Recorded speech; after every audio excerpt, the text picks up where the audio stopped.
వందే మాత్రం. నేను మీ journalist Navata. Welcome to our political. Gautam Kashyap గారు రాసిన ఆర్టికల్ని నేను వీడియో రూపంలో మీ ముందుకు తీసుకొస్తున్నాను. ఓడిపోవడం గెలిచిన దానికన్నా మూడింతల లాభపట్టం అని పెద్దలు అంటుంటారు. అది కమ్యూనిస్టుల విషయంలో అక్షరాల నిజం. ఎందుకంటే భారతదేశంలోనే కాదు, ప్రపంచంలో ఎక్కడా కమ్యూనిస్టులు ఒక్కసారిగా అధికారంలోకి రాలేదు.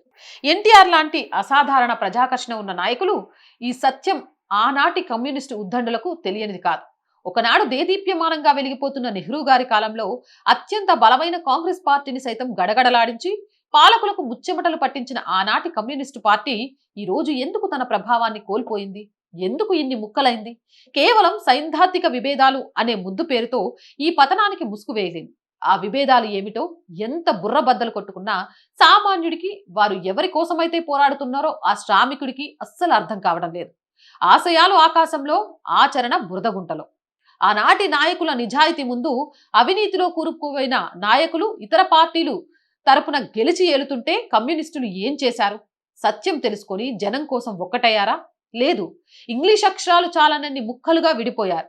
సిపిఐ, సిపిఎంతో మొదలై ఎంఎల్, లిబరేషన్, జనశక్తి, న్యూ డెమోక్రసీ అంటూ ఎవరికి వారే యమునా తీరే అన్నట్టుగా తయారయ్యారు. ఉదాహరణకు చైనా రష్యా యుద్ధం వస్తే మన కమ్యూనిస్టులు ఇక్కడ వీధుల్లో కొట్టుకున్నారు.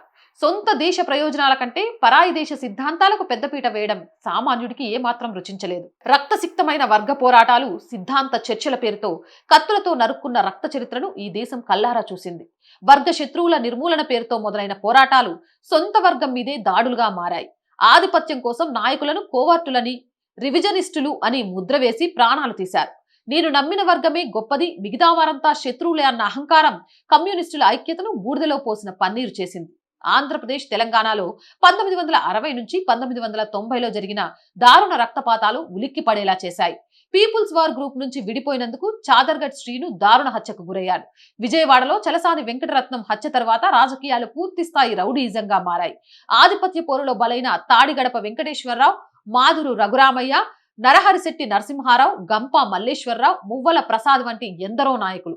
కేరళ, బెంగాల్ రాష్ట్రాల్లో అయితే ఈ నరమేధం మరింత భయంకరం. పార్టీ మారినా, క్రమశిక్షణ ఉల్లంఘించినా కత్తులతో పొడిచి చంపే సంస్కృతి ఎదిగింది.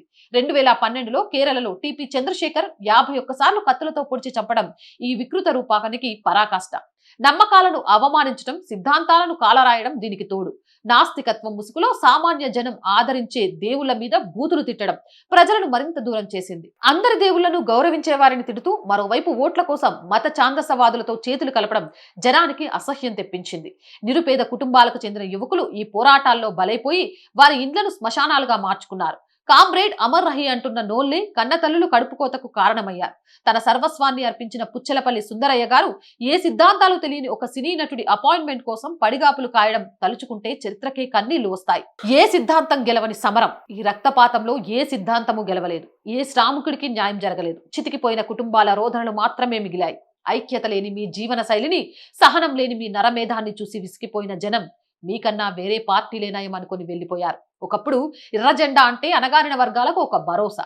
కానీ సొంత నెత్తురు పంచుకున్న వారిని కత్తులతో నరికిన మీ సిద్ధాంతపు ఒంటెత్తు పోకడలు ఆ అజెండాను రక్తపు మడుగులో ముంచేశాయి. అయినా ఆనాటి మహోన్నత నాయకుల నిస్వార్థమైన త్యాగాలను, వారు కలగన్న అసలైన సమానత్వపు ఆశయాలను మరవలేము.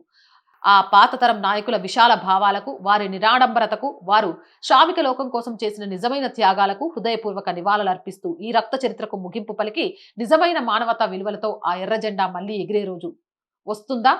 మీరే చెప్పండి మీ అభిప్రాయం ఏంటి అనేది. గౌతమ్ కశ్యప్ గారు రాసిన ఆర్టికల్ ఇది. దాన్ని వీడియో రూపంలో మీ ముందుకు తీసుకొచ్చాను. దీనిపై మీ అభిప్రాయాన్ని కామెంట్ చేయండి. Jai Hind, Jai Bharat. And more videos కోసం our group of channels, our voice, our political, our Sanskriti channels ని వెంటనే సబ్స్క్రైబ్ చేయండి. కంటెంట్ బాగుంది అనిపిస్తే లైక్ చేయండి, షేర్ చేయండి, మీ అభిప్రాయాన్ని కామెంట్ చేయండి. అండ్ ఆర్థికంగా ఆర్ వాయిస్ కి మీ అందరి చేయుత చాలా చాలా అవసరం. ఆర్థికంగా సపోర్ట్ చేయాలంటే స్క్రీన్ మీద గూగుల్ పే, ఫోన్ పేతో పాటు అకౌంట్ డీటెయిల్స్ ఇచ్చాను. మీకు తోచిన సహాయాన్ని అందించండి.